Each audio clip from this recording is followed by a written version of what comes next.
3 বছরের বাচ্চাটা সারাক্ষণ মোবাইল টিপে কেন? তার মা নাই? 12 বছরের ছেলেটা সারাক্ষণ মোবাইল টিপে কেন? কেন তার বাপ নাই? আপনি চিরানি খান, আপনি গাছটি কাটেন, কার জন্য আপনি রোজগার করেন? এত টাকা, এত ঘাম, এত পয়সা আপনি রোজগার করছেন ওর জন্য? কার জন্য বিল্ডিং করলেন? ও তো এক ওয়াক্ত নামাজ পড়ে না। এই দুশ্মন আপনার জন্য কি উপকারে আসবে? কথা বলে না?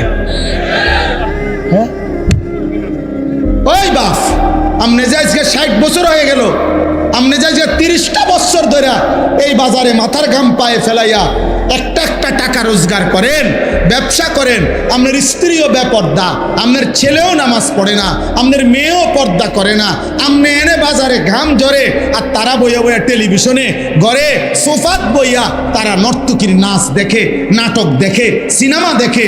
আপনার ছেলে এলাকার আরো 2-4টা বখাটের লগে পুরা দমে মোবাইলে উলঙ্গ ছবি দেখছে, আর আপনার ঘাম বাইয়া বাইয়া পড়তেছে একটা একটা টাকার জন্য।